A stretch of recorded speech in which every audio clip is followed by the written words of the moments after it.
We are back again with more haunted hotels you should never visit. There are a surprising number of hotels where people have passed away, from illness to more sinister endings. It seems that when these spirits check in, they decide to never again check out. Coming in at number 5, we have Omni Shoreham Hotel in Washington, D.C. The Omni Shoreham Hotel was built in 1930 by the owner of a construction company. One of the hotel's major financial partners was Henry L. Doherty, who later lived in the hotel with his family but left soon after his daughter died in what is known as the Ghost Suite. Although there is a haunted past with the hotel, it does hold many luxurious events. Franklin D. Roosevelt even held his first inaugural ball here, and many balls have been held here since. When Henry L. Doherty lived at the hotel, he occupied Suite 870. They moved into the hotel with their maid Juliet Brown. One night at 4 a.m, Juliet woke up feeling unwell. She rang the front desk but unfortunately died before she could speak with anyone. Not long after this happened, Henry's wife and daughter also passed away in the same room. The cause of them passing is unknown. After this unfortunate string of events, Mr. Doherty moved out of the hotel. The apartment was then unoccupied for over 50 years. The Doherty apartment was since renovated into a hotel suite. However, since this was reopened, there have been a number of weird happenings. Guests soon reported hearing faint voices and witnessed doors closing and opening by themselves. Televisions as well as lights would also turn off and on by themselves, strangely all around 4 a.m. at the same time it's believed Juliet passed away. Some occupants also said that they came back to the room with the furniture rearranged. If you do ever find yourself at this hotel, do not stay in the Doherty suite. Coming in at number 4, we have Admiral Fell Inn in Maryland. The inn has 8 buildings which date back to the late 1700s. Before becoming an inn, the building had many different uses, including a ship chandlery, a vinegar factory, a YMCA, a boarding house for actors, and a sailor's lodging house. In 1900, Fells Point was a rough place. It was full of sailors, mobster hangouts, illegal gambling halls, brothels, and sailors. A Christian boarding house and recreational centre then opened, which was called the Anchorage, and the building is now the central structure of the Admiral Fell Inn. In the early 1900s, a lot of death was seen here. Mercy nuns would try to treat wounded sailors in the main building, but there was only so much they could do and many died. In 1985, it was renovated into a 38-room bed and breakfast and renamed the Admiral Fell Inn. 1996 brought upgrades and expanded it into the 80-room hotel that it is today. The inn is considered to be the most haunted place in Maryland, with many sailors even dying from their wounds or taking their own lives here. There may also be a number of mob victims who passed away here due to the dangerous past. One room is particularly dangerous, room 413. This room was the scene of a ghastly murder in 1999. Christopher Jones, an out-of-town guest attending a pharmaceutical convention, was killed by Garry Mick. Some of the hotel's housekeepers often get a strange feeling when they clean the room, and others refuse to go in it at all. Some feel a breeze or a hand resting on their shoulder. Others have experienced sudden cold spots and shadows darting around the room. People have also seen floating sailors sitting where a fire escape once was. Others hear knocking on their doors from butlers who once were.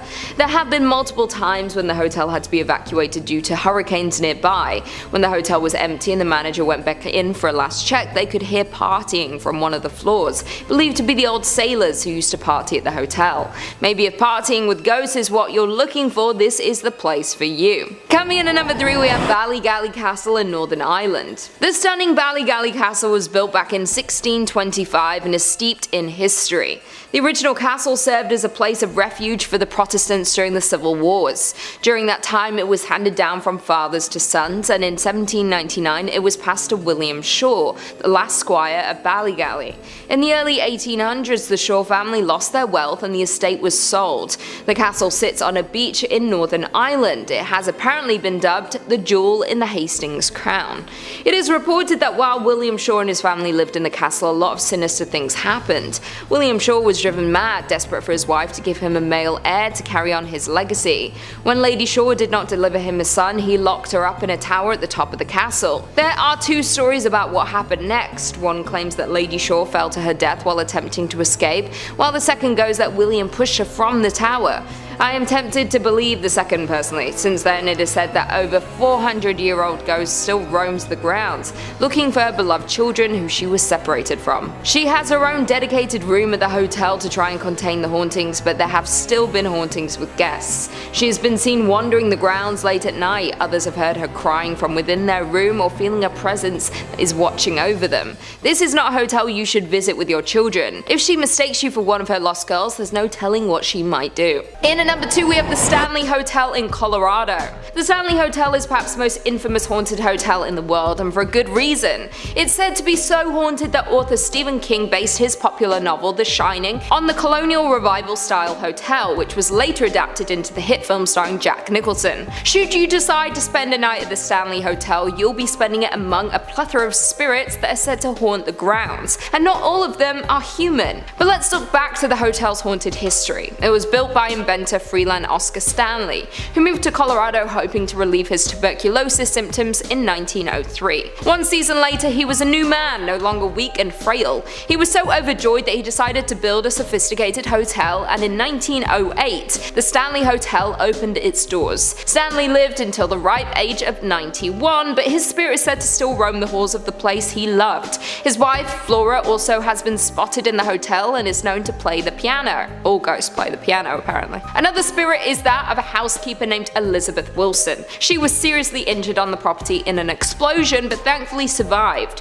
Her spirit is said to reside in room 217, which happens to be the same room that Stephen King stayed in. The author apparently had a nightmare of his young son being chased around the hotel. On the 4th floor, guests and staff have reported hearing children laughing and playing. There's also a spirit of a little boy named Billy who is known to play with the hair of guests. So the next type of ghost isn't actually that scary, more cute if anything. On the grounds there's a small pet cemetery. People have reported seeing apparitions of a cat and dog roaming around. The Stanley Hotel also has an underground cave system below with a high concentration of minerals that are said to attract spirits. And finally, in at number 1 we have the Cecil Hotel in Los Angeles. Located in the dirty underbelly of LA, the Cecil Hotel is not for the faint of heart. It has housed famous serial killers, a bizarre mystery, and tons of death, but let's start at the beginning. In its glory, the Cecil was the definition of opulence, with a grand marble lobby, stained glass windows, and beautiful statues. But that quickly fell through when it was hit hard by the Great Depression. In 1931, the Cecil had its first of many suicides. The once elegant hotel and the area around it slowly became what we know today as Skid Row. After a string of more suicides, the hotel became a place for people to die. Perhaps the most grim death was when a woman gave birth in the hotel, and in a panic, she threw herself out the window. Let's say she did that. I like changing history so that I can keep it in. Elizabeth Short, famously known as the Black Dahlia, was also said to have had a drink in the hotel's lobby days before her gruesome murder. Even more famous, or should I say infamous, people have frequented the Cecil Hotel. In the 1980s, Richard Ramirez, or the Night Stalker, was terrorizing the West Coast, murdering at least 38 people in less than a year. The serial killer called the Cecil home and based his operations out of the hotel. He allegedly even dumped bloody clothes and evidence in the dumpsters behind it. Austrian serial killer Jack Unterweger also resided at the Cecil in the 1990s. After serving time in prison for a murder conviction back in his home country, he checked into the Cecil while working as a journalist. He murdered 3 sex workers and even reported on his crimes until he was caught. The Cecil Hotel found itself at the center of a mystery in 2013 that took the world by storm. The disappearance of Elisa Lam made headlines. The 21-year-old tourist's body was found floating in the hotel's water tank. Her death was ruled accidental and attributed to mental illness, but there are very strange elements to the story that still leave doubt in people's minds. There's security camera footage that shows Elisa in the elevator acting rather strange. She seems to be hiding by pressing her body up against the wall, occasionally peeking out and acting as if someone is in there. Whether you believe her death was accidental, homicide, or paranormal, it's still an incredibly bizarre and haunting story. Although the Cecil Hotel has since been rebranded and has undergone a facelift, there are too many deaths and sinister stories attached to the hotel for it to not be haunted. Number 5 on this list is the Hay Adams Hotel. This hotel is located in Washington, D.C. and has quite the history to it. USA Today writes, quite possibly the most famous hotel in the capital, the Hay Adams has hosted many a politician, including the Obamas before inauguration. In 1884, best friends John Hay, Abraham Lincoln's private secretary and later a Secretary of State, and Henry Adams, the author and descendant of John Quincy, built their homes on the plot of land where the hotel now sits. In 1927, 9 years after Adams' death, the houses were razed and replaced by the hotel that stands today. Adams' wife Marion Hooper Adams killed herself on the site in 1885 and her spirit reportedly haunts the hotel. Guests and staff say they can hear a woman crying softly, disembodied voices, and doors opening and closing on their own. What is it about hotels and people taking their own lives? It feels like so many hotels are haunted because someone left the world far too early, and usually it was their decision to do so. Marion Hooper Adams is no exception, and she has made this hotel a very inhospitable place to stay. Sometimes you hear the faint cries of a creature or spirit and they go away, but apparently her spirit absolutely wails. All the time there are screams and crying heard. In fact, it's so repetitive that it gets less scary and more of an annoyance than anything else. People literally just can't sleep at night because they're constantly listening to her crying over how her life ended. It's also a nuisance when they find things missing all the time. Marion likes to move things and steal items. Oftentimes, the valuables of these people are gone if they leave the hotel for an extended period of time and then come back. Now, maybe this part of the legend is actually just one of the hotel workers stealing stuff and blaming it on her, but either way, things will go missing if you stay here. It's overall just a horrible experience being at this hotel for an extended period of time, and I wouldn't recommend it to anyone. Number 4 on this list is Hotel Provincial. Located in New Orleans, this hotel is teeming with paranormal energy. USA Today says the 2-story Hotel Provincial with 94 rooms in the historic French Quarter is a retreat into old New Orleans. Like many New Orleans properties, it also claims to be a popular paranormal activity hub. Like other area hotels, the property acted as a medical facility for wounded Confederate soldiers and is said to still possess their spirits. From distressed soldiers and operating doctors to pools of blood, guests have reported it all. If actually staying at the property seems too spooky, it's also a stop on many walking ghost tours of the city as well. Pools of blood, guys. Literal pools of blood. Just imagine walking into your hotel room after a long day of doing stuff, getting into your PJs, moving the comforter over to your bed to slip in, and then seeing a bunch of blood just ooze out. This has actually happened to people before. That would absolutely scar me for life if something like that ever went down. Not to mention people actually getting physically scarred when they come here. People have reported getting attacked by unknown paranormal entities while staying here. Waking up to a spirit completely ravaging them and having no idea how or why it's happening. This is not the type of hotel that you want to stay at, and you will literally risk your safety if you do. In at number 2, Crescent Hotel in Arkansas. The Crescent Hotel in Eureka Springs, Arkansas was the first luxury spa in southern United States. Built in 1886, it was also doomed to be a haunted attraction. The entire town is known to have ghosts roaming, but they seem to be especially attracted to the Crescent. In particular, you will want to avoid room 218. The legend goes that a stonemason fell to his death in the area that is now room 218. No one knows the stonemason's name, but hotel employees call him Michael. Those who have stayed in room 218 have reported many weird interactions with his ghost. He has been heard screaming in terror from the ceiling above the bed. Someone even claimed they saw him in the room mirror attempting to reach out into the room. However, Michael is not the only ghost haunting Crescent. The hotel was also a cancer hospital in the 1930s. Guests have reported seeing nurses moving corpses on a gurney between the halls. There have also been sightings of Dr. Ellis, a cancer surgeon, as well as the Lady in White, a woman in a flowing gown who floats through the gardens and perches on balconies. You might think all of these hauntings might be bad for business, but the hotel remains a big tourist attraction, as well as a major stop in the local ghost tours. And finally, in at number 1, we have Hotel Galvez in Galveston, Texas. The Hotel Galvez in Texas has seen a lot of death and misfortune. It may look like a beautiful luxury hotel and spa, but having been built around 110 years ago, its history is hard to shake. A hurricane hit Galveston, Texas in 1900, killing thousands and destroying the town, including the candy store that once stood where the hotel is now located. The hotel opened in 1911 in efforts to rebuild the town. It was reported that while restoration was taking place, many bodies were discovered and disturbed and ghosts reawakened. There are many different reports of different types of ghosts from around the hotel. Children can be heard playing and laughing lower down in the hotel near the restrooms. They could have once played here before the candy store was destroyed, and their spirits like the familiarity with the location. If you ask the staff of the hotel, they too have their own stories and interactions with the spirits. One known ghost is the love-torn lady who haunts the 5th floor. It is said that she lost the love of her life at sea. Stricken with grief, she hanged herself from the top turrets of the hotel. Her love later returned from the sea, much to everyone's surprise, only to find what his beloved had done in her grief. She now walks the halls in her sorrow. It is said when she wants to be left alone, she will disable the electronic keys for the floor, and those around can feel a cold presence that is not common for the area. This is just one of the many haunted buildings in the area. Will you be taking a haunted tour around Galveston, Texas? I unlikely will, because I've got no desire to go to Texas, to be honest.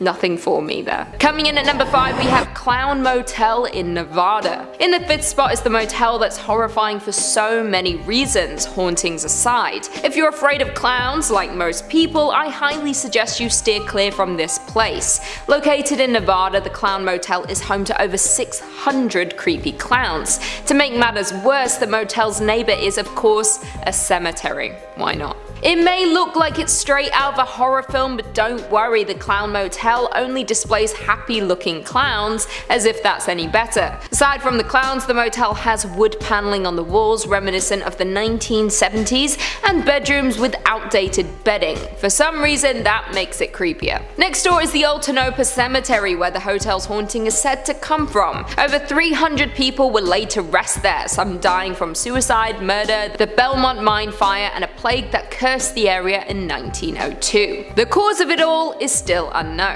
Ghost adventurers visited the location in 2017 and caused a boom in popularity. The property was recently sold, and the new owners are carrying on with the theme, constantly adding new clowns to the motel's collection. Coming in at number 4, we have Langham Hotel, London. This historic hotel opened its doors in 1865, and in came many famous patrons over the years like Mark Twain, Oscar Wilde, and Winston Churchill. It's also said to be incredibly haunted, and given the age, it makes sense. A number of ghosts are known to frequent the property, one being a German prince. Story goes that the man plunged to his death by jumping out of a window before the start of World War I. He can be seen in his military uniform lingering around the 4th floor window. There's said to be a doctor who murdered his wife before killing himself while on their honeymoon. Legend also says that the Emperor Napoleon III spent his last days at the Langham Hotel and can now be spotted roaming the halls. Like most haunted hotels, there's always one room that's plagued the most by paranormal activity. At the Langham Hotel, that room is 333. Can we just talk about the fact that 333 times 2 is 666? Coincidence? I think that's a reach. The most common spectre spotting happens in the room by a man in Victorian era clothes. Also, Cher stayed at that hotel once, I remember, because I saw the paparazzi shots on the Daily Mail website. Coming in at number 3, we have Queen Mary, Long Beach. The RMS Queen Mary is a British ocean liner turned hotel that's known for its many spirits aboard and below deck. Making its maiden voyage in 1936, she eventually served as a transport ship for Allied troops in World War II. Today, this floating haunted hotel calls SoCal home, aka Southern California, because I didn't know we were doing the lingo up in here. SoCal. While converted as a troop carrier during the war, the ship collided with her escort, slicing the HMS Caracal in half. Around 300 people drowned as a result. Throughout the years, staff and guests have reported seeing many different apparitions and have experienced unexplained events. Screams and wails can be heard coming from the boiler room, where a young sailor was said to have been severed in half by a door. There have also been reports of a little girl who likes to play games with the living by the swimming pool. The saloon on the Queen Mary is a hotspot for Lady in White sightings, who is said to be a first-class passenger. At least she haunts in style, often being spotted dancing in a long ball gown. Perhaps Perhaps the most haunted spot in the hotel is located on the infamous B deck, specifically suite B340. They actually stopped offering the suite because they received an abundance of complaints about paranormal activity. Of course, this drew mass attention to the room, so they now offer a ghost package for those brave enough to spend the night in the most haunted suite on the ship. With its intriguing and checkered past, it's no surprise that the Queen Mary was once labelled by Time magazine as one of the top 10 most haunted places on Earth. Coming in at number 2, the Hay Adams, Washington DC. The Hay Adams Hotel is only 1,000 feet from the White House and known as the closest you can get to the White House without an invite. The hotel is located on the site where the 1885 homes of John Hay and Henry Adams once stood. In 1927, a property developer bulldozed the homes to build a 138-room residential hotel. Hotel magnate Julius Manger purchased the property in 1932 and changed the name to the Manger Hay Adams Hotel. He owned the hotel until his death. Manger died in this residential suite within the hotel. The ornate ceiling was the last thing he saw. This is not the first death on the land that the Hay Adams stands on. Adams' wife Marion Hooper Adams took her own life on the site in 1885. In a fit of grief, Henry Adams destroyed all of Marion's things, including her photographs and papers. It is believed by many that Henry had a mistress, and maybe that contributed to Marion's depression. Henry and Marion are buried together under a monument called Grief. Staff of the Hay Adams Hotel complained that the ghost of Clover is most active during early December, the anniversary of her death. Reports of doors mysteriously opening and closing on their own, a woman crying softly, and voices of sorrow coming from apparently nowhere. Some housekeepers have also experienced being hugged by an unseen presence. The hauntings do not stop it from being the most popular hotel in Washington and has hosted many a politician, including the Obamas, before inauguration. Just be aware, if you do stop by, you might get a hug from the spirit of Mrs. Adams. And finally, in at number 1, we have the Marshall House in Savannah. The Marshall House was opened in 1951 by Mary L. Marshall on Broughton Street in Savannah's premier shopping district. It is the oldest hotel in the area, being one of the only houses specifically built to be a hotel. It is a beautiful hotel considered by architectural historians to be the finest structure Mary Marshall ever built. Although it started as a beautiful structure and still is to this day, it has had its share of death and horror. During the Civil War, the Marshall House was occupied by the Union and used as a hospital until the end of the war. It was also used twice more as a hospital during the yellow fever epidemics of the 19th century. When it came to restoring the house in the late 1900s, they discovered human remains under the floorboards. The house became a crime scene, but they soon discovered that the downstairs room was used as the hospital's surgery room. It is believed that the remains of limbs that had been amputated during the war were discarded underneath the house. Since the bones were disturbed there have been numerous claims of hauntings within the home.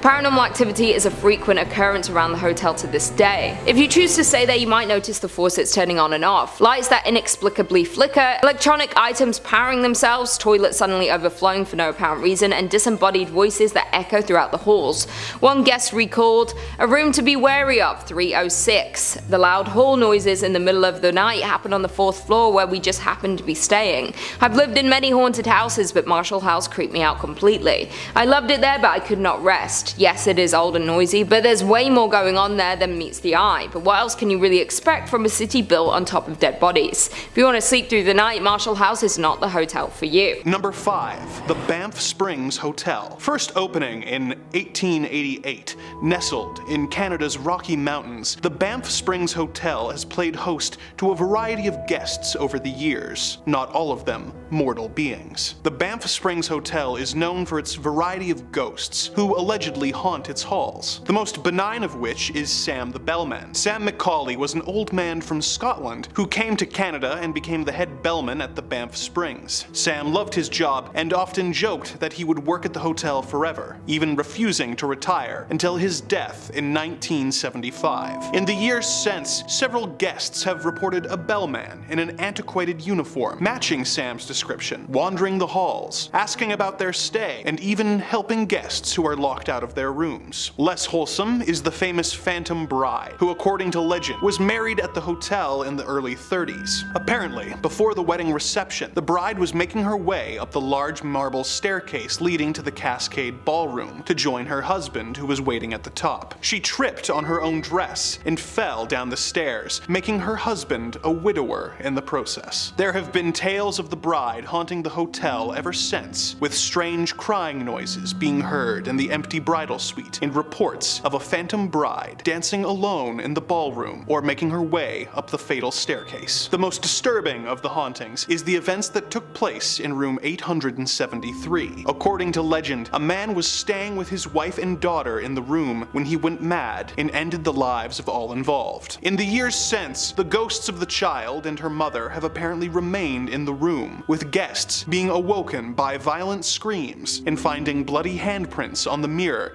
that the maids could not manage to wash off. The reports got so numerous and disturbing that the hotel management sealed off the room, making it unavailable for guests. However, despite the numerous supernatural specters you may encounter, the hotel's beautiful architecture and services, as well as the scenic mountain views and the amazing skiing available in Banff, will make you never want to leave. Number 4. The Omni Mount Washington Hotel. Located in Bretton Woods, New Hampshire, the Mount Washington Hotel was built in 1902 by Joseph Stickney. Sadly, soon after the hotel was built, Joseph passed away, being survived by his wife, Carolyn. Carolyn eventually remarried to a French prince, but the newly minted princess continued to spend her summers at the luxurious hotel, always staying in her personal suite, room 314. In the years since Princess Carolyn's death, there have been several reported instances from guests and staff alike about seeing the princess sitting at the foot of the bed. The following story from one of the former employees is particularly chilling. In 1997, I was working as a housekeeper and had to clean room number 314, the princess's room. I went to service the room that newlyweds were staying in, and I knocked on the door and there was no answer. I opened the door, went in, and there was a little girl sleeping on the bed. Immediately, I went to the hallway to see my inspector and told her I couldn't clean the room because a little girl was sleeping. She said that was odd because the guests were newlyweds and nobody else was registered. She asked me to leave a note that I was coming back in an hour to service the room. I went back in the room to leave the note by the table. I walked in the room quietly to not wake the little girl up. When I looked at the bed, instead of a little girl, there was a woman staring right at me with the most scary smile on her face. She had black hair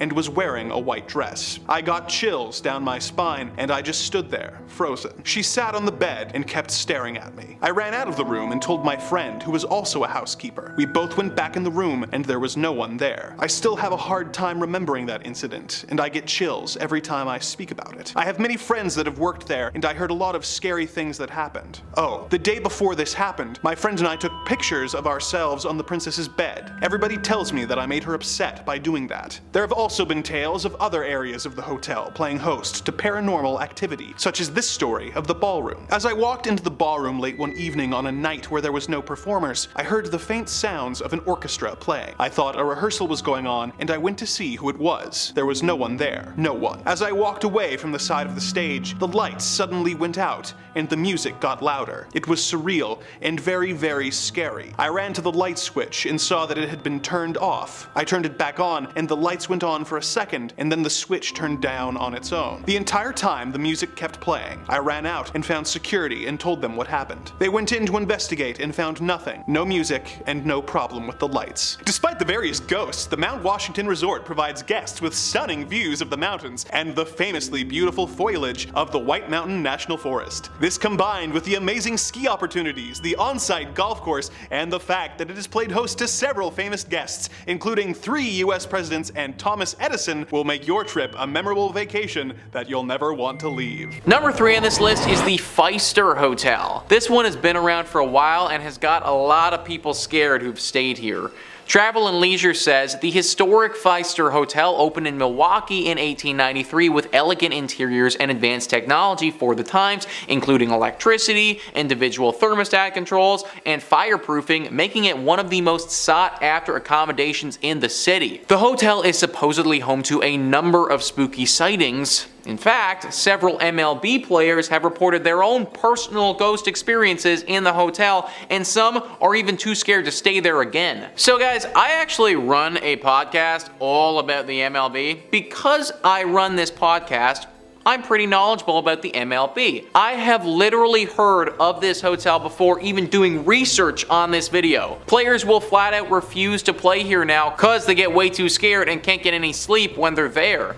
Then obviously when they play their game the next day, they suck because they just spent the entire night basically fending for their lives in this haunted hotel. It's really too bad that it has to be this way because this is apparently one of the nicer hotels in Milwaukee. It's definitely one of the oldest, and back then it was the best place to stay if you wanted a luxurious night. Hopefully the ghosts that reside here eventually leave and we can all enjoy it once again without getting completely haunted. Number 2 on this list is the Emily Morgan Hotel. The Emily Morgan Hotel is located in Texas and is probably the most haunted in that entire state. It wasn't always the lovely and renovated hotel that it is today. Prior to this being a beautiful place to stay, this was actually a hospital and a place for doctors to stay.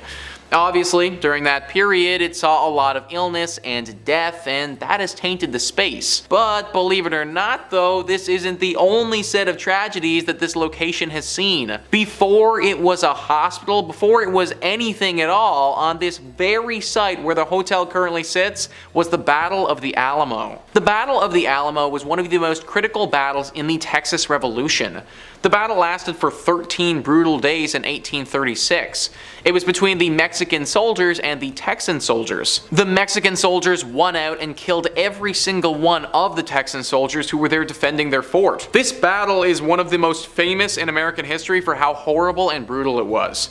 It's no wonder that the land here is haunted and will infect basically anything that's built here. It also doesn't help when the hotel used to be a hospital which saw its fair share of horrible things too. Nowadays, this hotel has a whole cast of paranormal characters. Soldiers from back in the day have been spotted roaming around the halls, and patients and doctors as well. There have even been a few occasions where people have reported having visions of being on the battlefield as if they were transported there. Definitely not the spot to be staying on your vacay to Texas. And finally, number 1 on this list is La Fonda on the Plaza. This is a hotel located in New Mexico that has been host to plenty of tragedies. Travel and Leisure says this beautiful Santa Fe, New Mexico hotel has an incredibly rich history. Since 1609, a number of inns have been located on this very site, but a handful of events may be the cause of continued hauntings. According to the National Trust for Historic Preservation, the ghosts of a judge shot in the lobby, a businessman who gambled everything away at the hotel before jumping down a well, and a bride killed on her wedding night are just a few of the spirits that you may come across during your stay here. That's 3 spirits too many for me, guys. Whenever situations like this arise, I start to question things. What I mean is that, isn't this a little bit odd that 3 totally separate, completely different tragic events all took place right here at different times? Sure, it could be a coincidence, but it seems like a rather sad one if you ask me. Maybe there was always something about this space that was just a little off. Maybe people who come here just get hit with horrible luck. Maybe this hotel was built on some sort of ancient ground that it shouldn't have been built on, and this is the horrible reaction. I obviously can't say for sure, but something's fishy about this hotel, and I wouldn't recommend checking it out if I was you. Coming in at number 5, we have the Queen Anne Hotel in San Francisco. The Queen Anne Hotel was originally an exclusive girls' boarding school built in 1980. This building is said to be haunted by the spirit of the old headmaster. The building was reportedly sold against the headmaster's wishes. It is said her spirit is still attached to room 410, which was her old office. Guests have reported that her ghost seems to be a very caring soul. Hauntings have included unpacking suitcases, tucking guests in, and even singing them to sleep, which sounds terrifying. One guest even reported waking up on the floor with their bedding neatly tucked around them. Not every ghost in the hotel is as warm as caring as the headmistress though. The building was previously used for various secret societies. They would meet here with their members who reportedly had something to do with astrology. Could they have been messing with the paranormal? People have reported suddenly feeling very cold in certain spots in the house. They feel like they're being watched, with others catching strange reflections in the mirror. So not all of the Queen Anne's ghosts are bad, but is it really worth the risk for the headmistress to tuck you in at night? I mean, I don't really want anyone tucking me in at night, dead or alive. A little bit weird. In at number 4, Hotel Provincial in Louisiana. The Hotel Provincial, located in New Orleans, Louisiana, is said to be haunted by the spirit of a former soldier. The hotel has a beautiful French design and boasts about their historical heritage to the land. It turns out the hotel is built over an old military hospital from 1722. In 1831, twin houses were then built on the site, but they both burned down in 1874. There have been many guests who have reported hauntings of the soldier in many different forms. Some hear doors opening and closing on their own, or footsteps walking the halls at night. Several seances have actually been performed at the hotel over the years, many of which resulted in ghostly visions or recorded audio of a voice saying, "Tell Diane I have to go." There was even a female guest who reported being pulled from her bed by her hand across the room as she kicked and screamed. Although not everyone has an encounter with the soldier, it's enough to keep me from booking a room. In at number 3, we have Holmes' Murder Castle in Chicago. Luckily, this is not a hotel you can visit any longer, but it is still a cautionary tale, so do your research before booking to stay anywhere. Herman Mudgett, who went by the name Dr. Holmes, built and operated his 60-room hotel in the Chicago suburbs in the late 1800s. He was the architect for this hotel and had a very clear vision of what he wanted. The castle included a lot of strange features: rooms with no windows, doors that didn't go anywhere, trapdoors, and even hidden passageways. When he opened for business, the unlucky visitors got more than they bargained for. Dr. Holmes went on to be known as the United States' first serial killer. For 4 years he held the visitors prisoner, torturing and killing them. He admitted to 28 murders, but they suspect he was responsible for many more. Some rooms were sealed shut and used as gas asphyxiation chambers, others were lined with iron plates and had blowtorches built into the walls to burn the victims. He was eventually arrested for insurance fraud of all things. The murders were revealed when investigators searched the hotel. They found surgical rooms covered in blood, jars filled with bones, prison rooms fitted with alarms in case anyone tried to escape, and chutes attached to his rooms to directly dump the bodies in the basement. He even had his own crematorium, vats of acid, and 2 lime pits that could dissolve a body in a matter of hours. Once he was hung for his crimes, his hotel was burned to the ground to prevent this from happening to any more travelling souls. So just because you find a good deal on TripAdvisor, do your research before booking. Although we do all love a good deal. In at number 3, we have Emily Morgan Hotel in San Antonio. Before the building was built, the grounds of what is now the hotel was where the Mexican forces battled the Texans in the long barracks of the Alamo in 1836. Over 600 men lost their lives on the land that the hotel now lives on. When originally built, the location was the Medical Arts Building. It housed over 100 medical professionals from doctors to dentists. It was even believed to have a section devoted to the care of those suffering from psychological conditions. The building also had a morgue and crematorium, providing for patients and their family from birth to end of life. Of course, with any old building that has witnessed death, the stories about what happened here continue to grow and interest those who visit. The staff and guests of the hotel have shared their stories about weird occurrences at the hotel. These moments of weirdness have led some to conclude the hotel is haunted. One example of this is the phone ringing in the middle of the night. Once answered, no one is there. Room attendants have also told stories of them cleaning the room, then once they go to clean the bathroom, they will re-enter the room to see that the bedding has been thrown around the room. That sucks. Guests have also reported unusual occurrences during their stays. Some have seen hospital gurneys outside of the room when looking through the peephole, only to see nothing there once the door is opened.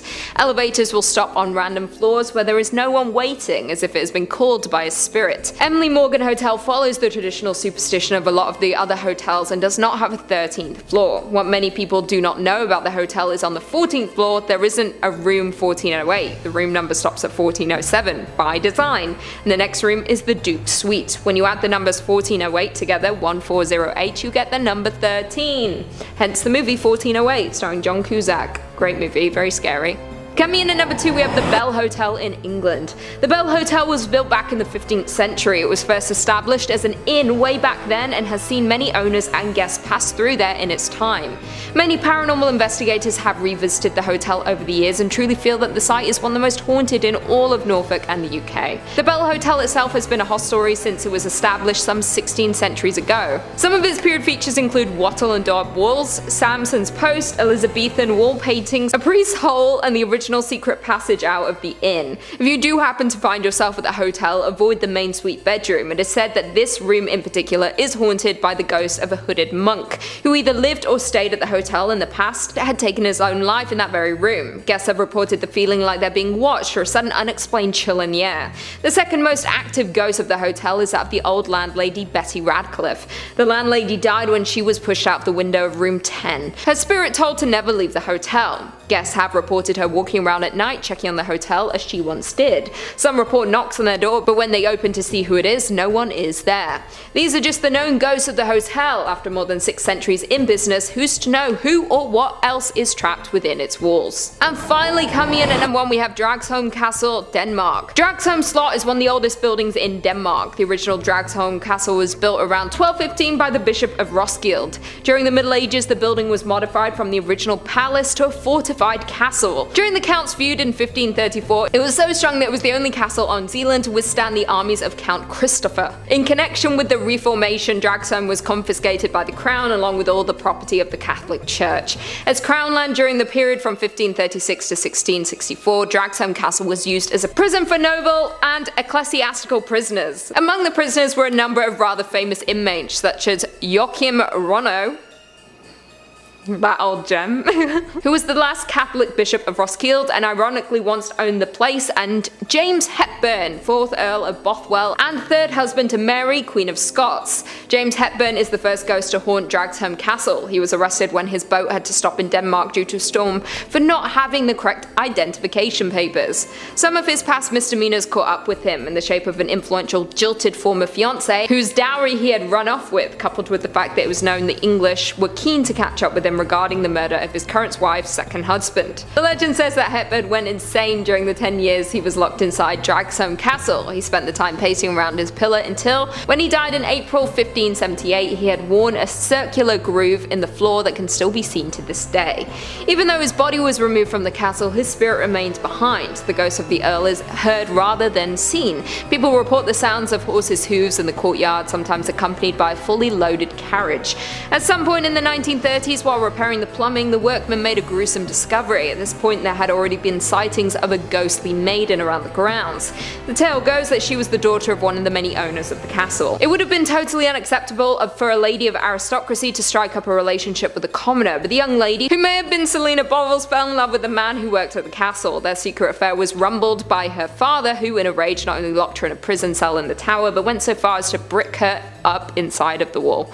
When the plumbers tore down the wall, they discovered her remains. People now make the link that this must be the ghostly maiden. She can often be seen around the grounds searching, possibly for her lost lover. Others have heard crying that they can never place. Could there be more hidden bones around the castle? I won't be staying there to find out. Number 5. The Stanley Hotel. The Stanley Hotel is as infamous as it is gorgeous. This scenic Colorado hotel isn't just famous for a picturesque view of the Rockies, it's also got quite a reputation for serving as the inspiration for fiction's most famous haunted hotel, the Overlook. Now, it didn't serve as the film set for the Stanley Kubrick film, but it was used for the limited TV series and of course inspired Stephen King's legendary horror novel. In 1974, King and his wife stayed at the hotel, visiting at a time when the hotel was preparing to close down for the season. King states that spending time in such a grandiose location, isolated from the rest of the world, away from other guests and signs of life, hearing this discordant, sad music playing in a giant empty dance hall ignited his imagination. He said he was fired up returning to his room 217,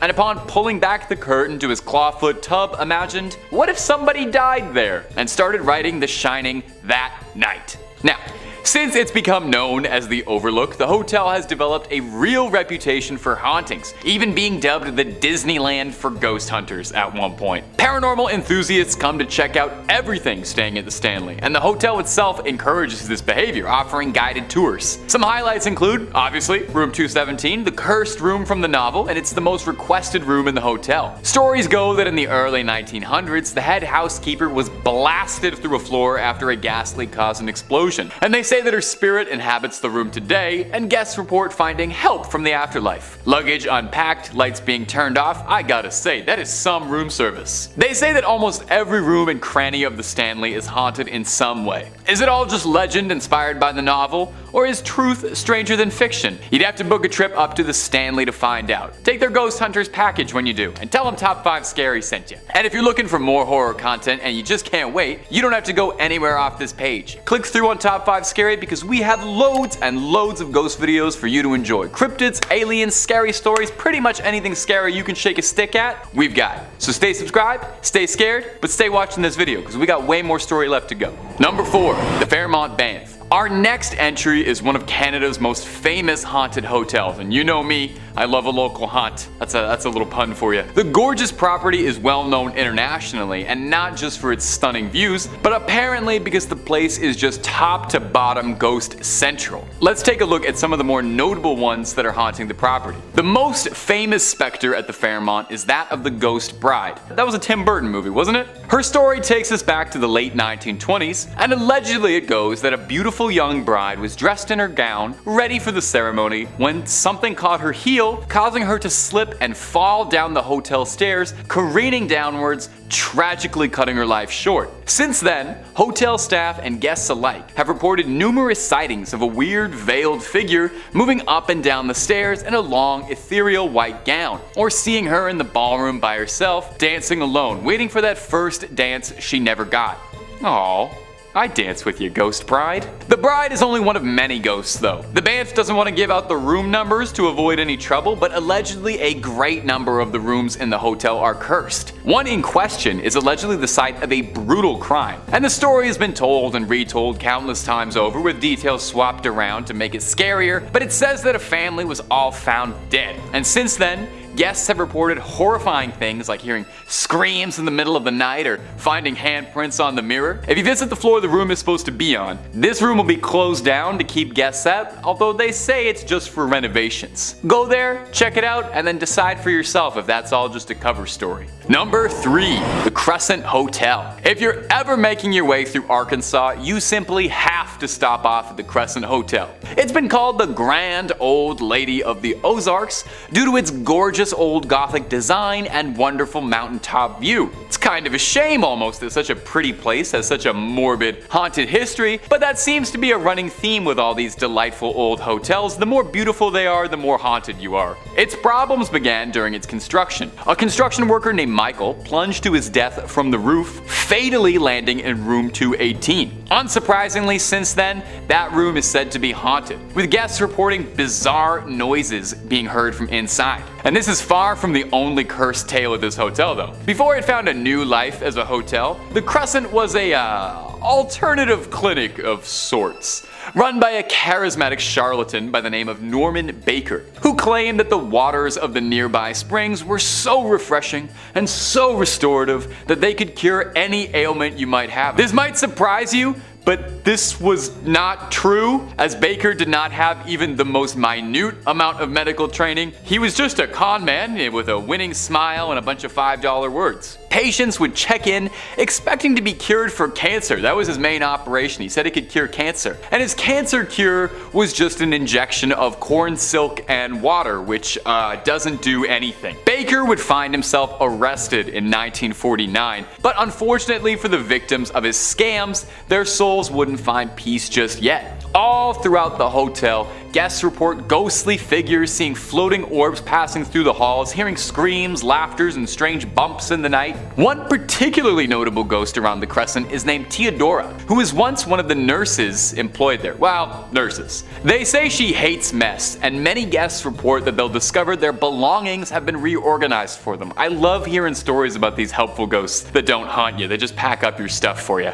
Among the cutest stories of spirits, however, is reports of a ghost cat named Morris, who guests claim they can hear purring or feeling a warm sensation on their lap or leg. Oh, the little ghost kitty wants some scritches? I guess he ran out of 9 lives. Guess they're not quite enough. I hope there's some meow mix up in the afterlife. In at number 2 we have the Langham in London. One of the more upmarket entries on this list is the Langham in London. I know it's upmarket because Cher stayed there. How do I know? Because I stalk her live. Since opening in 1865, this 5-star hotel has played host to a number of infamous historical figures, both living and dead. With nearly 500 rooms and suites, it's really not surprising that a number of ghosts have been seen regularly at the hotel. The paranormal activity at the hotel became apparent when it was owned by the BBC, when it was discovered that there were at least 5 ghosts that make regular appearances at the hotel. The most active of the ghosts at the hotel is said to be that of a German prince or nobleman who was thought to have met his death when he threw himself out of the window of an upper story room. Ghosts have seen his ghostly form moving through walls and closed doors, and he is often accompanied by a sudden drop in temperature. Room 333 is supposed to be the most haunted. In this room, a BBC newscaster woke up to see a fluorescent ball of light which slowly took a human shape. The apparition hovered 2 feet above the floor, the lower portion of its legs missing. It was dressed in extravagant Victorian evening wear. The announcer tried to communicate with the ghost, asking what it wanted. The spirit slowly started to move towards the newscaster, arms outstretched, eyes empty. The announcer fled in distress to the safety of his co-workers and told them of this encounter. A colleague accompanied him back to his room. The ghost was still there when they entered, but appeared less visible and less threatening before slowly fading away. Other BBC staff reported seeing the apparition in the same room, though only in October. There have been reports from other famous guests that taps will turn on in the night then turn off when investigated. Many people often struggle to sleep here and have to move rooms or even hotels. And finally, in at number 1 we have Malmaison in Oxford. This hotel is the most unique on this list. It was once a large prison located in Oxford. They have converted each cell into a hotel room. They have 95 rooms from you to choose from, starting with standard double house of correction to signature suite that is a 2-story of cells converted to a loft-style room. Oxford Castle functioned as Her Majesty's Prison Oxford from 1888 to 1996. One of the more notable prisoners to be held in Oxford Castle was Mary Blandy, an 18th century murderer who poisoned her father with arsenic. She believed the arsenic was a love potion that would force him to approve of her fiancé, a Scottish nobleman who was already married. She was hanged on April 6, 1752.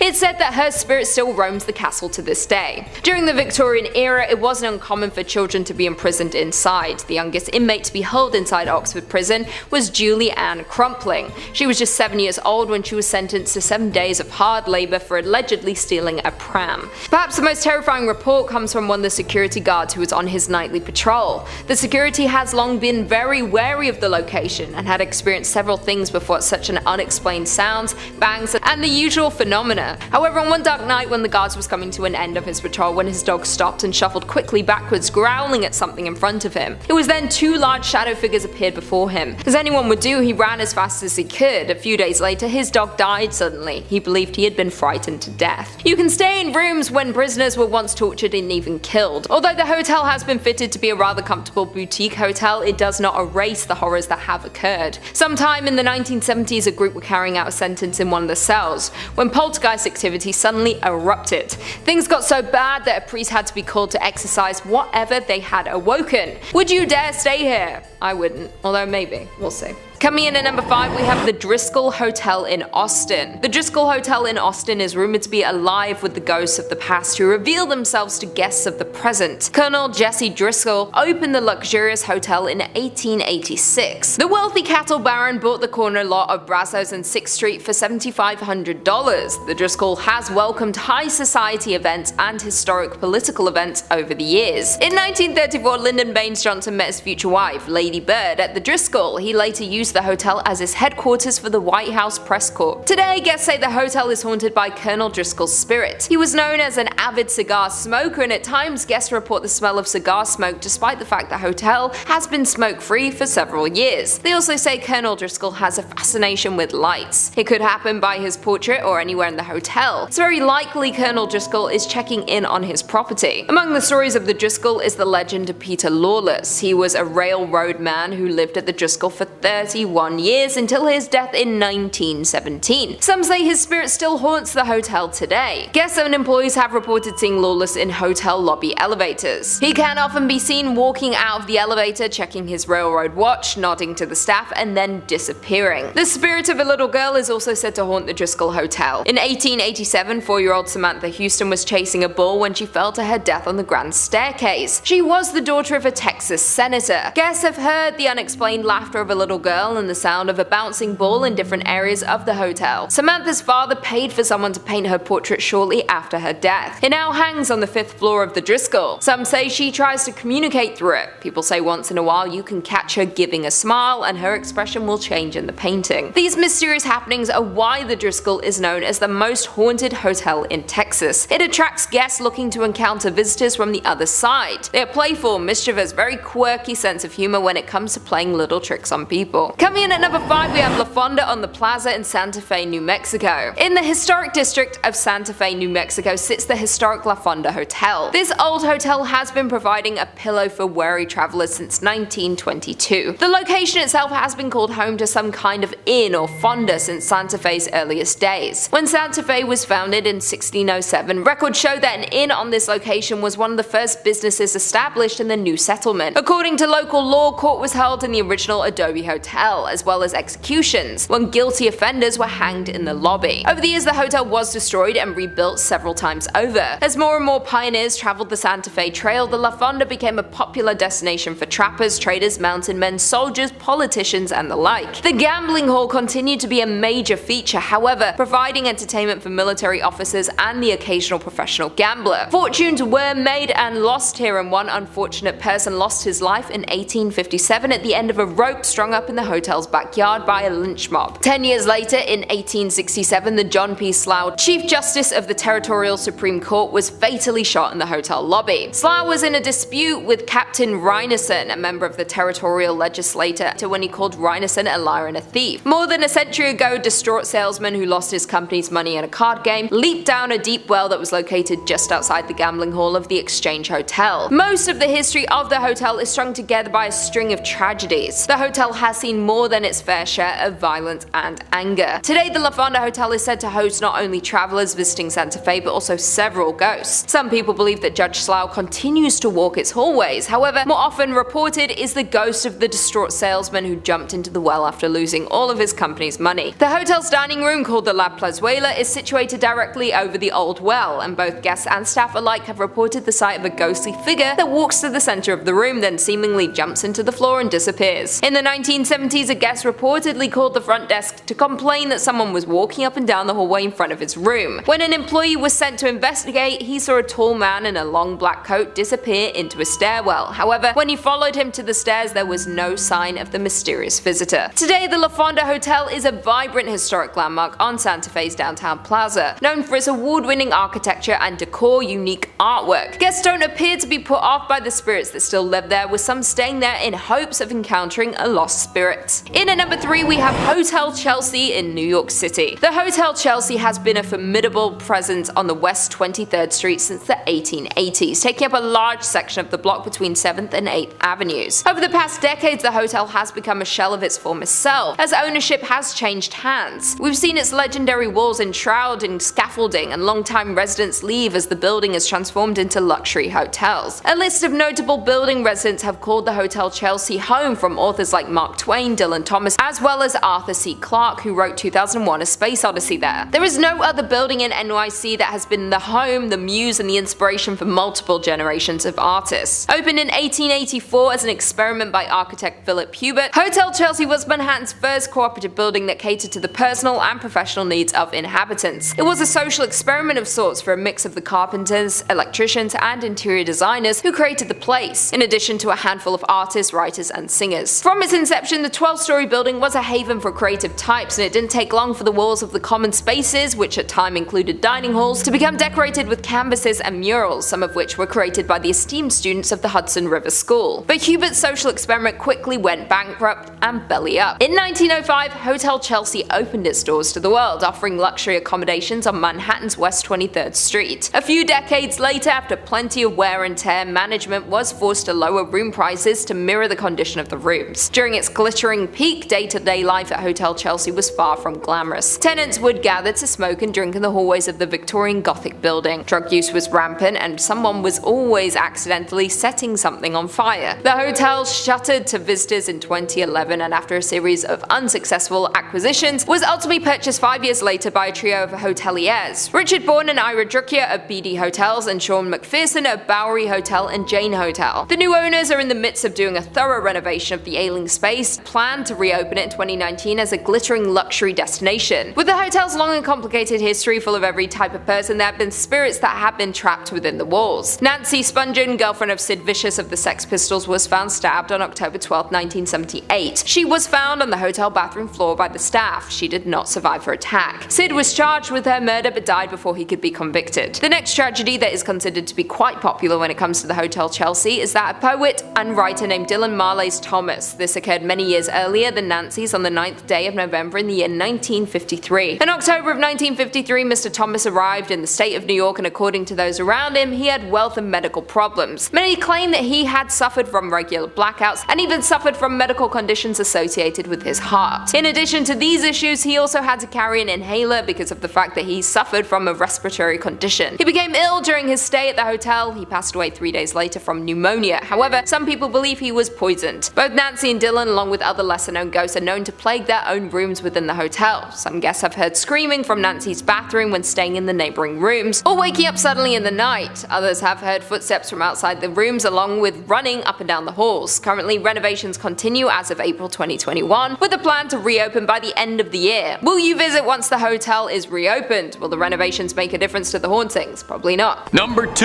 The Langham. The Langham Hotel is one of the most famous hotels in England. It's gorgeous and renowned, and it's entertained all manner of famous guests over the many years of its service, and if you believe the rumors, might be entertaining them still if their spirits are still lingering onwards. Built in 1865, is it any wonder now that this hotel is a haunting ground for restless spirits? One of the more reported ghosts to come out of the Langham Hotel is that of a man decked out in Victorian evening wear, seemingly trapped inside room 333. He appears during October, unable to move on from his final resting spot. If you ask the locals, they'll tell you a story of how years and years past, a doctor and his new wife checked into the Langham for their honeymoon. No one seems to agree on what transpired or why this happened, but what's known is that something inside the doctor snapped, and he claimed the life of his new bride, and overcome with grief took his own life as well, and since then has been unwilling or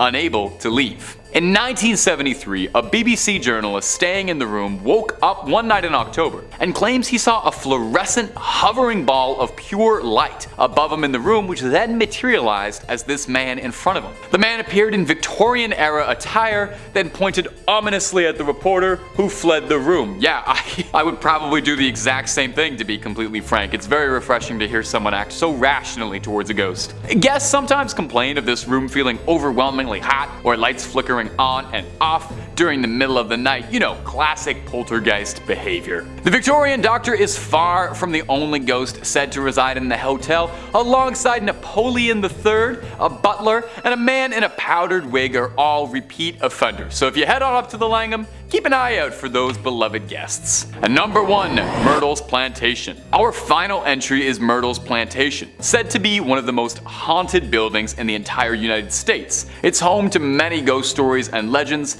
stemming from a violent, sordid, unpleasant past. The plantation was first built in 1796, where it traded hands several times between a number of wealthy families. Our first story of haunting comes from 1834, when it was owned by Clark Woodruff, a prestigious judge and, well, also a slave owner. Of his slaves, one was named Chloe, who was a particular target of Woodruff's unimaginable cruelty. She tried to protect herself by eavesdropping and learning what she could do to alter her behavior, but unfortunately, this would just serve as a punishment, as when Woodruff learned she was eavesdropping on him, he had her ears cut off, and then made her wear a green head wrap to not have to look at what he had done. He sounds like a really lovely guy. Legend states that to strike back, Chloe poisoned a cake the Woodruffs were going to eat at a party. And weirdly, there's some differing reports and versions of this story change the intent. Sometimes Chloe was looking to get rid of them, sometimes she just wanted to make them sick to teach them a lesson. Well, the dosage was lethal, and Mrs. Woodruff and the rest of the family, save for Mr. Woodruff, were all lethally poisoned. As a retaliation, Chloe was hanged on the property. Some believe that she still haunts the ground and that her ghost can be seen, still sporting that green head wrap. The next owners would not fare much better. The next owner was a wealthy family, the Winters. Mr. Winter was a teacher, and one day a stranger riding by came out and fired at Mr. Winter fatally, where he staggered up the stairs to breathe his last. Visitors say that you can still hear his forceful stomps up the stairs as he attempted to get help. The plantation harbors a dark history, but has remained a popular spot for ghost hunters and paranormal enthusiasts to go and stay the night to see what they can find. Coming in at number 5, we have Castle Stuart. Magnificently situated on the Moray Firth near Inverness, the 5-star Castle Stuart is a sight to behold. A mere 7 miles from the heart of Inverness, Castle Stuart is an ideally located base from which to explore the scenic and historic Highlands of Scotland. Walk the battlements with the ghost of Charles I before he lost his kingdom and his head, or with Bonnie Prince Charlie the night before his tragic defeat at nearby Culloden Moor. The property was held by the Macintoshes but was given by Mary, Queen of Scots, to James Stuart, Earl of Moray. Moray was made regent for James VI but was later assassinated. During the time that Stuart lived in the castle for an unknown reason, local residents began to spread the rumour that the castle was haunted. To disprove the theory, James Stuart offered a reward to anyone willing to spend a night in the castle. A local minister accepted the challenge and stayed in a room at the top of the East Tower. Stuart was hopeful that once the minister told the people that the tower was not haunted, the word of the castle being haunted would not spread. The next morning, however, he was found dead in the courtyard with a look of terror on his face. It was never explained what had happened to him, and no killer was ever found. At some point in the night, he had either jumped from the window of the tower or he had been pushed. This only cemented the fear that the castle was in fact cursed. From that day, the locals refused to enter the castle grounds. It lay dormant for around 300 years until it was refurbished and turned into the hotel that we know today. Guests who have stayed there since it reopened have experienced a number of hauntings. Staff have heard disembodied footsteps on the stairs at midnight, horrible screams, and the ghost of a headless man was seen prowling the corridors. Some people have seen a figure pass their window too fast for them to make sense of it, but caught a glimpse in their eye as if someone had fallen from the tower above. The reviews of the hotel prove that guests are convinced the hauntings are real, but they also claim to have enjoyed the stay. If you like being terrified by ancient spirits or tormented by lost souls, this might be the place for you. In at number 4, we have Chillingham Castle in Chillingham. Chillingham Castle is a 13th century stronghold famed for action and battles. With its fine rooms, gardens, lakes, fountains, and tea rooms, the castle has an extraordinary ownership bloodline which runs back to the 1200s. Chillingham occupied a strategic position during Northumberland's bloody border feuds. Chillingham Castle was often under attack and often basked in the patronage of royal visitors, a tradition that remains to this day. Edward VIII came to hunt there, and members of today's royal family continue the tradition with private visits to the castle this century. The medieval castle remains as it was, just with galleries that you can see today added in Tudor days. For the visit of King James VI of Scotland, the castle is a dark past at the hands of the once owner John Sage. Once injured, he could no longer fight for the king. He begged to be kept on in some capacity. He was given the job of torturer and stepped into his new role with relish. It was said that he had a deep hatred for the Scots and little mercy, with over 7,500 men, women and children suffering an agonizing end at his hands. Often legs and arms were broken before they were thrown 20 feet down into the oubliette. With no way to escape, they were to eventually starve and pass away in pain and in fear. It was also said that John Sage met with an equally gruesome death after he accidentally killed a tribesman's daughter that he had been in love with. The father exacted his revenge and John was executed at Chillingham, with parts of his body being taken as souvenirs, a fitting end to a life dedicated to such cruelty. One of the most famous ghosts is the ghost of the Blue Boy, often witnessed by flashes of blue light or halo. These sightings settled down when 2 skeletons, one of a man and the other a young boy, were uncovered during renovation work. They even found documents with the remains dating back to the Armada. Who they were and why they were hidden remains a mystery. Some of the smaller hauntings guests reported including footsteps being heard walking around the rooms and the taps turning on by themselves. Another common sighting includes those of the Lady in White, who, after suffering from being poisoned beg guests for water in the pantry. These are just a couple of the ghosts and hauntings around the castle. If you're brave enough to investigate, you might find a few more. In at number 3, the Swan Hotel in Suffolk. This luxury 4-star hotel is set in the middle of the historic Tudor town of Langham. In the heart of Suffolk, its oak-beamed interior makes for a cozy feel, giving guests a sense of stepping back in time. It's said that a housekeeper who once lived there back when the hotel was a thriving coaching inn back in the 19th century fell pregnant out of wedlock. The baby's father was happy to marry the lady under the circumstances and promised to look after them both. However, on the wedding day the gentleman had second thoughts and left the pregnant lady standing at the altar. Savage. It is said that after that she became inconsolable and very depressed. What is now room 15 in the Swan Hotel was once the housekeeping quarters, and it is said that the poor woman was found hanging in this room by one of the inn's workers. Her ghost remains behind to chill the spines of those that dared to cross her path. A security guard was working alone late one night at the Swan Hotel, and as he was doing his final checks around the hotel, he came into contact with her, which scared him out of his wits and sent him running in the other direction. Several guests have reported having seen her standing in room 15 in the middle of the night. Once a nun was staying in that very room when she awoke, startled to feel the ghost tickling her feet. I guess you either get lucky and she likes you, or she chooses to scare you half to death. Number 2 on this list is the Nakagushu Hotel ruins.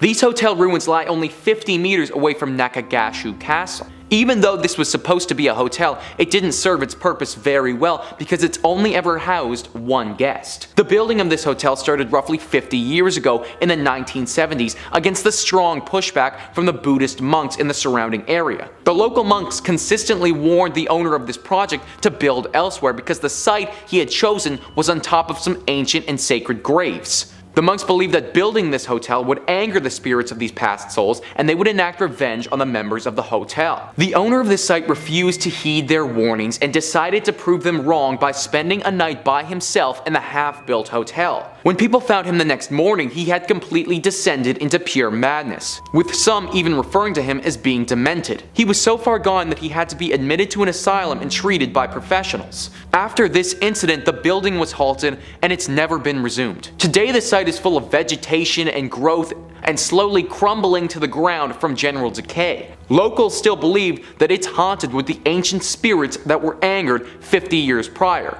and it's been ruled off limits for visitors. Number 1 on this list is the Akasaka Weekly Mansion. This spot has got to be the most dangerous on this list. This hotel is located in downtown Tokyo and is considered to be one of the most haunted spots in the country. What makes this place so haunted is just how many atrocities it has become home to. From deaths, to suicides, to even kidnappings, the walls of this hotel have seen some horrific things. Guests here have reported several different unique, strange occurrences from their stay.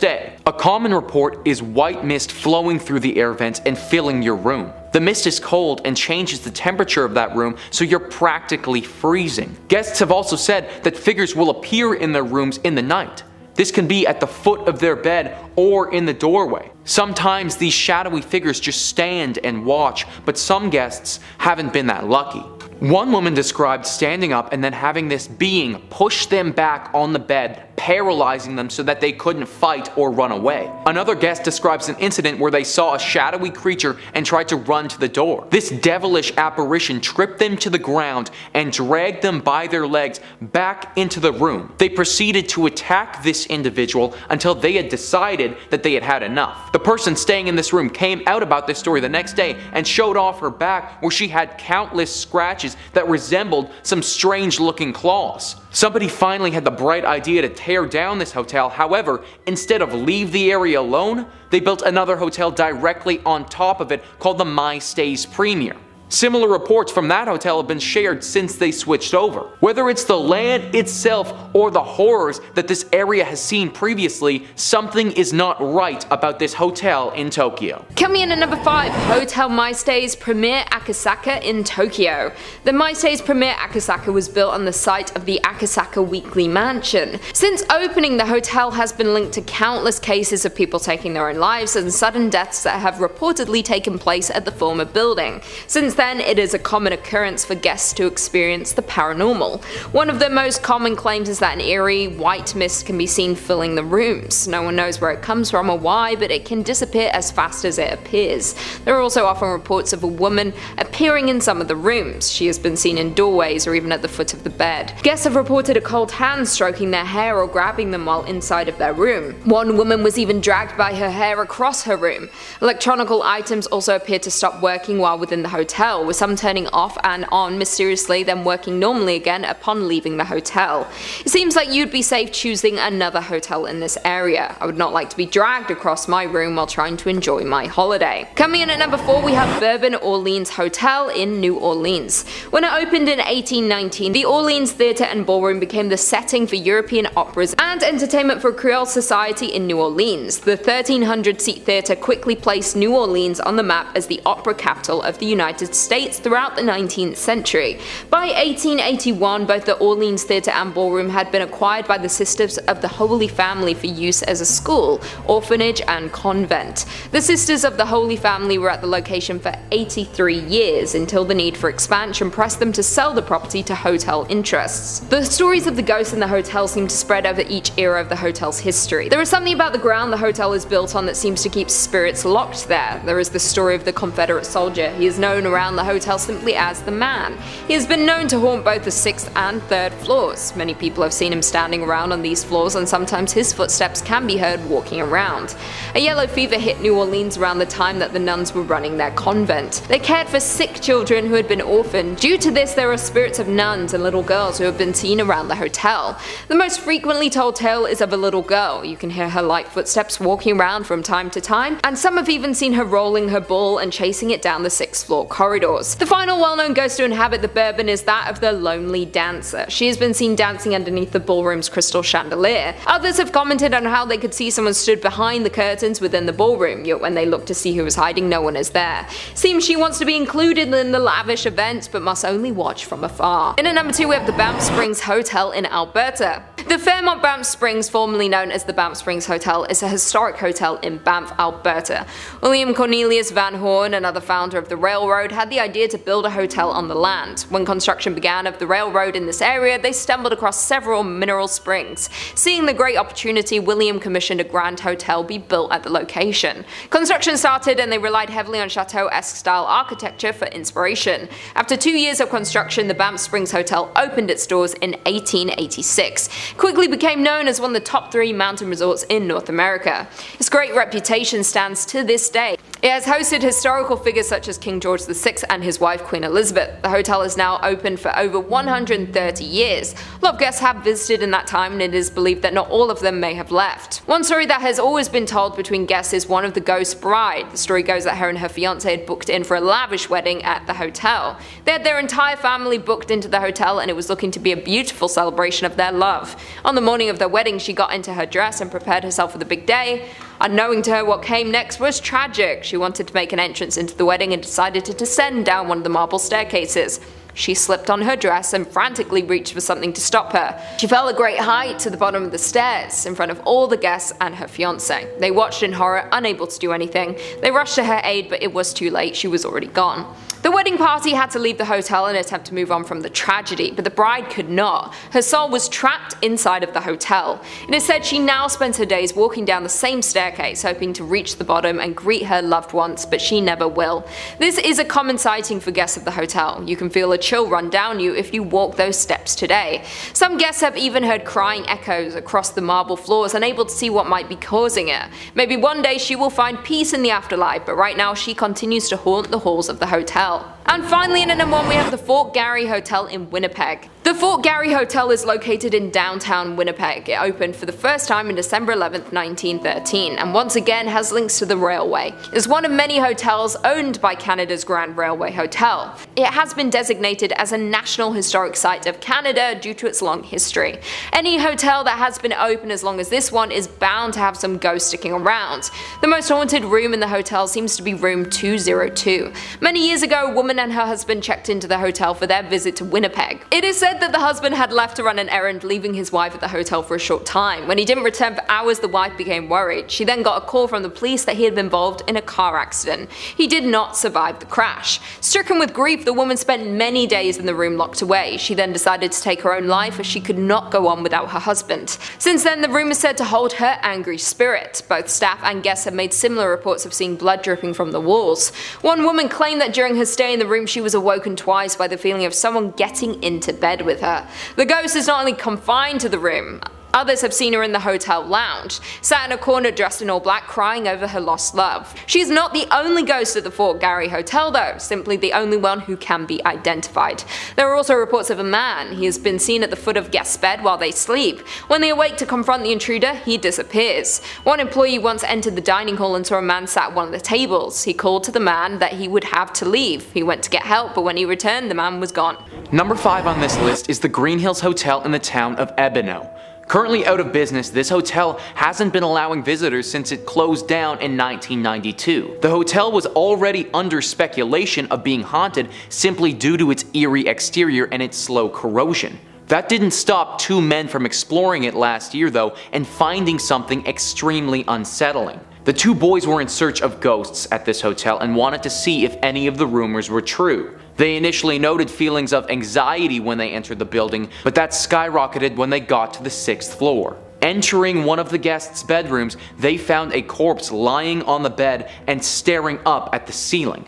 The corpse had long pants on, a short-sleeved shirt, and gray hair. What makes this story so unsettling though is that the corpse had been there for such a long period of time that it's still unknown what the gender of the individual was. The body had decayed to such a state that it is thought to have been there for years. How this person got to this abandoned hotel and then died there is currently unknown, but it has reignited the fire that the location is haunted. Right now it's currently off limits and for good reason. Further individuals who have stepped into this hotel have also reported those deep feelings of anxiety that the other 2 boys did. Perhaps the individual who was found on floor 6 is still haunting those walls to this day. Number 4 on this list is the Ichiro Ryokan Inn. Similarly to the previous entry, this hotel is out of commission, but that hasn't stopped people from risking their safety and visiting it. A once beautiful spot for travelers 30 years ago, this hotel is a shell of its former self due to the suicide that occurred decades prior. The former landlady of this hotel was a kind woman who lived a fulfilling and happy life, or at least that's what people thought. She killed herself 30 years ago by drinking a fatal amount of poison and dying in the walls of her hotel. Since then though, her spirit has never left. After her death, the hotel attempted to remain open for a few more years, but eventually it had to shut down due to the haunting. This lady's spirit has a grip hold over this place and made it very clear to anyone who entered that they were unwelcome. An apparition resembling her would often be seen in the corridors, screaming and crying at the top of her lungs. Many guests reported that a vision of her was stalking them the entire time that they were there and that they felt very unsafe. There was a thought that they would simply tear down this old hotel at one point, but the people in charge heard a ghostly cry warning them not to. To this day, the ruins still stand there completely abandoned except for the old landlady's spirit who continues to haunt the halls. At number 3, we have the Marode International Hotel in Narita. This hotel is still functioning and can be stayed in if you like, however I wouldn't advise it. In 1999, the hotel, and more specifically room 1272, was the site of an amateur mummification. In Japan at that time, there was a cult group called Lifespace. One of the key members was a 61-year-old man named Koji Takahashi. After suffering a fall in the bathroom and a bad hit to the head, Koji had to go to the hospital. While he was there, it was discovered that he had a very severe cerebral hemorrhage and needed constant hospital care. Disagreeing with this, he had some fellow cult members, including his son, bring him to the Marode International Hotel and begin a ritual on him that would save him from his ailment. This ritual was named by the group Shaky Pats and had them gently touching his body in an effort to cleanse it. This obviously did not work and Takahashi died soon afterwards. His death was no deterrent though, as this ritual went on for 4 more months in this hotel room. Even though the smell of rotting flesh and a decomposing body filled the air, the remaining cult members claimed that he was still alive. After roughly 5 months of ceremonies being performed on this decaying body, the police finally broke into the hotel room and arrested everybody involved. They didn't come fast enough though, because 5 months was long enough for Takahashi's spirit to cling on to that specific hotel room.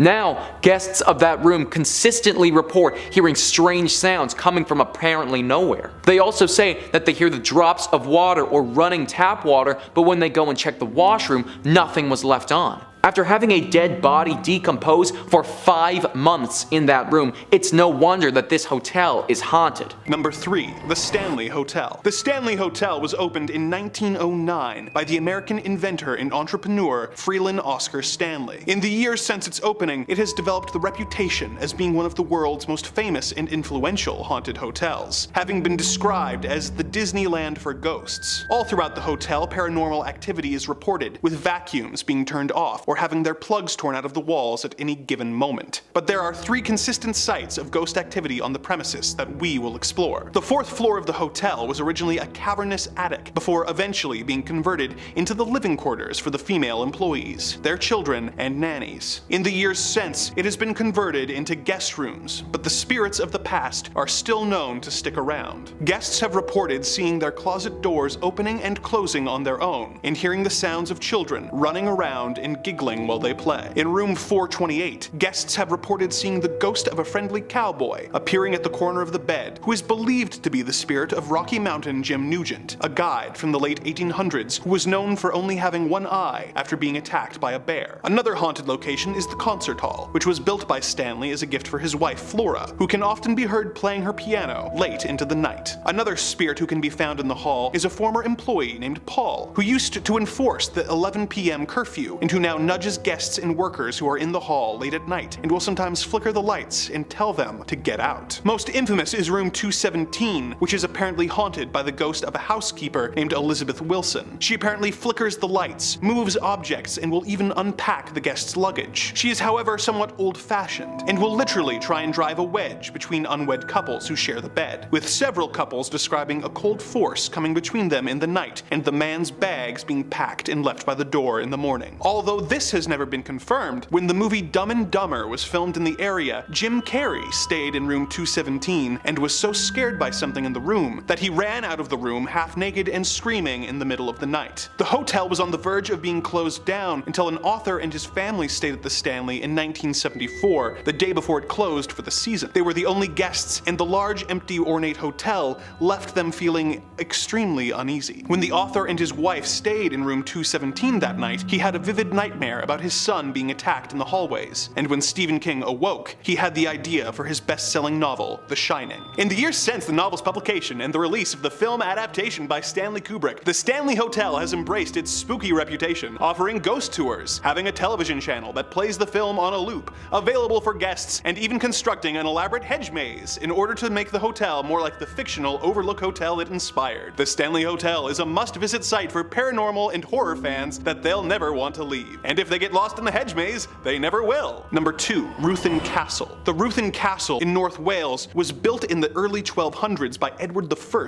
to replace the wooden fortress that stood in its place before, as a gift to the king's loyal allies, eventually ending up in the hands of Reginald de Grey as a reward for helping Edward assemble the finest army in the world. The modern castle was built within the original castle's ruins in 1826, before being sold to be used as a hospital in 1923 and eventually being converted into a hotel in the 1960s. Some of the most famous figures that have stayed in the castle over the course of its long and storied history include King Henry VII and his daughter Mary, making this a location that you can stay in that once housed the original and authentic Bloody Mary. Although, as always, summoning her in a darkened room is not recommended. One of the most haunted rooms in the hotel is room 222, where several guests have reported sudden and extreme drops in temperature, as well as hearing slamming doors and tapping sounds all around the room. Another consistent tale is the little girl who is often seen at night knocking on guests' doors and running through the halls and on the roof while giggling. Also commonly cited is a soldier, supposedly one who died defending the castle while serving in King Edward's army, who can be seen wandering the castle grounds dressed in full medieval armor. However,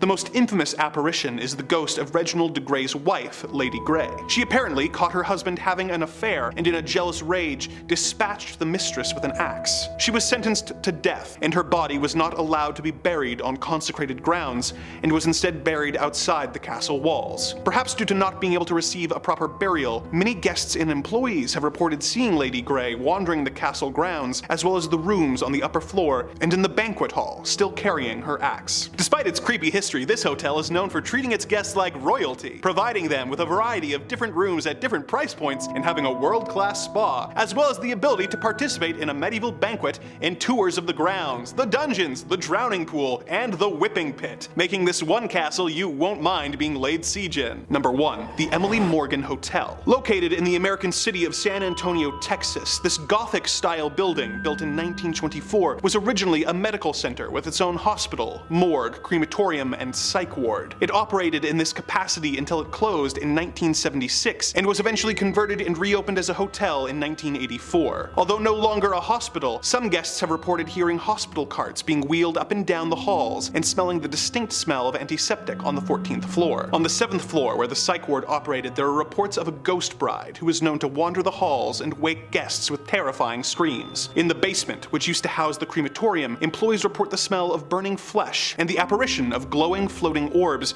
as well as disembodied voices crying out in pain. If this isn't ghostly enough, you can look out the window and see another notoriously haunted building, as the Alamo is located directly across the street. With all the local history, you will never want to leave once you receive some of that Texas hospitality. In at number 5 we have James Bay Inn in Victoria, British Columbia.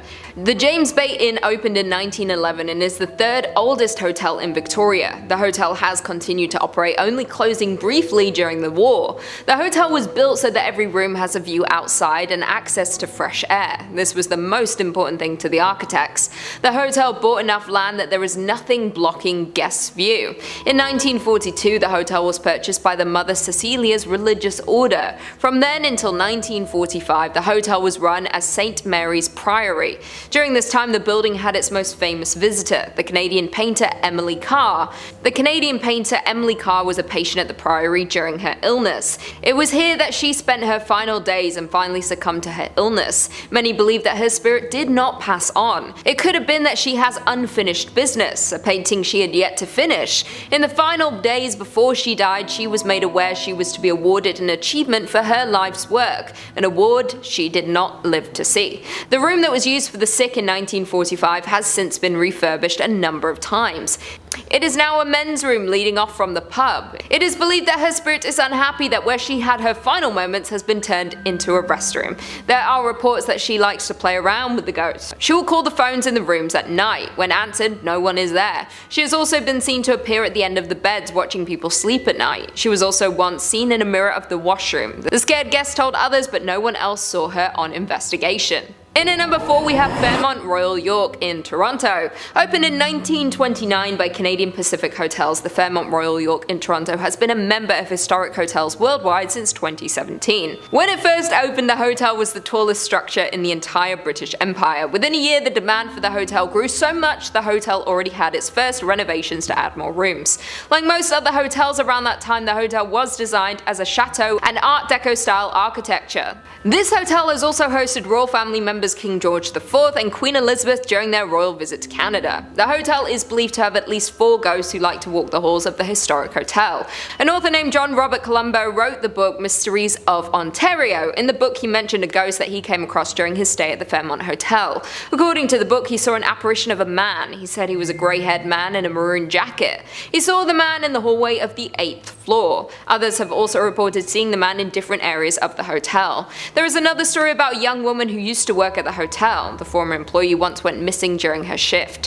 When she was finally found, it was too late. The woman had taken her life and was hanging from the stairwell railing above the 19th floor. The reason why she did this was never discovered. Since then, staff have heard strange scrapings and screams coming from that area of the hotel. If anyone dares to investigate the noises, they stop. Guests have also come into contact with her ghost on the 8th floor, claiming they felt the presence of someone, like they were being followed.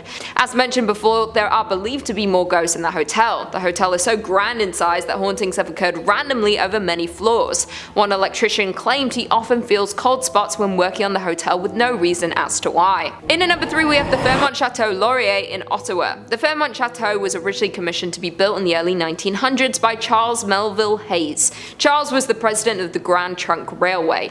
He began his career with the company when he was just 17 as a clerk. He soon worked his way up the ranks within the company. It was his idea to build a transcontinental railroad within Canada from Moncton to British Columbia. He was an ambitious man, but often promised more than he could actually achieve. This often led him to upsetting people and causing repercussions for his company. He was even called heartless, cruel, and tyrannical by one member of the parliament. His hotel was due to open in 1912 after he returned to Canada after a short trip to London to sort out some of his business problems. The gala opening for his hotel was planned for April 25th.